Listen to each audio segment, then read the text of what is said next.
யார் ஜெயிப்பான்னு சொல்கிறேன், திமுக தான் ஜெயிக்கும். ஏன் திமுக ஏன் ஜெயிக்கும்னு திமுக சொல்றீங்க? ஜெயிக்கும் அப்படின்னா, திமுக வந்து பார்த்தீங்கன்னா, சென்னை வந்து திமுகவுடைய கோட்டை.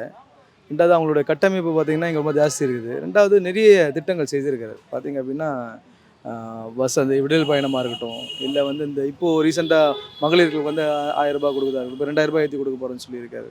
இந்த புதுமை பெண் திட்டமா இருக்கட்டும், அப்புறம் இந்த காலேஜ் படிக்கிற ஸ்டூடண்ட்ஸுக்கு, அப்புறம் விதவைங்களுக்கு, அதுக்கப்புறம் வந்து பார்த்தீங்கன்னா, இந்த நிறைய பட்டாங்கள் குடுத்துருக்காங்க. அதேமாதிரி இன்னும் பேசிக்கா ஏன் சென்னை ஜெயிக்கும் அப்படின்னு சொல்கிறேன்னா, முன்னாடி சென்னையில் பார்த்தீங்கன்னா, குறிப்பாக வட சென்னையில் எக்மோர் தொகுதி வந்து பார்த்தீங்கன்னா, வட சென்னையில் தான் வருது ஆக்சுவலா. முன்னாடி தண்ணி பார்த்தீங்கன்னா அவ்வளோ இருக்கும். மழை வெள்ளத்தில் பார்த்தீங்க அப்படின்னா போகவே முடியாது. ட்ரைனேஜ் எல்லாமே டோட்டலாக கம்ப்ளீட்டாக இருக்கும். பட் ஆனால் இப்போ பார்த்தீங்கன்னா, ஒரு மழை பெஞ்சு ஒரு 1/2 அன் ஹவர்ல கூட தண்ணி இல்ல.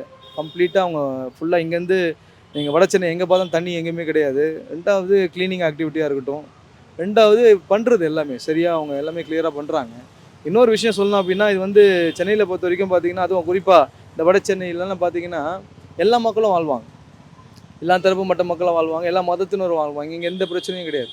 இங்க கிறிஸ்டியன்ஸ் இருக்காங்க, முஸ்லீம்ஸ் இருக்காங்க, இந்துஸ் இருக்காங்க, ஜெயின்ஸ் இருக்காங்க.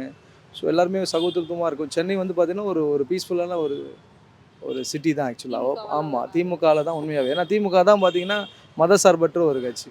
அவங்க பார்த்தீங்கன்னா, இந்த கட்சிக்கு, அந்த மதத்துக்கு, அந்த மதத்துக்குலாம் சப்போர்ட் பண்ண எல்லா மதத்தையும் ஒரே மாரி தான் பார்ப்பாங்க. எனக்கு தெரிஞ்சு 100% சென்னை எக்மோர் தொகுதி மட்டும் இல்ல. சென்னையில இருக்கக்கூடிய 16 தொகுதியிலும் திமுக தான் ஜெயிக்கும். இப்ப புதுசா கட்சி தொடங்கின தாவேகா தலைவர் விஜய் அவர்களும் வந்து திமுகவை எதிர்க்கிறாரு. திமுக வந்து நானு முதலமைச்சரா வருவேன், மாற்றம் கொண்டு வருவேன் தமிழகத்துக்குன்னு. மாற்றத்துக்கு எதிர்க்கிறார். நல்ல விஷயம் தான். ஆனா வந்து உடனே மாற்றம்லாம் வந்துராது. இப்போ வரைக்கும் அவர் மக்கள் என்னம்மா பார்க்குறாங்க? ஓப்பனா பார்த்தீங்க அப்படின்னா, அவர் ஒரு திரை பிரபலமா பார்க்குறாங்க. அவர் திரையில பார்த்தீங்கன்னா சண்டை போடுவாரு. திரையில வசனம்லாம் பேசுவாரு.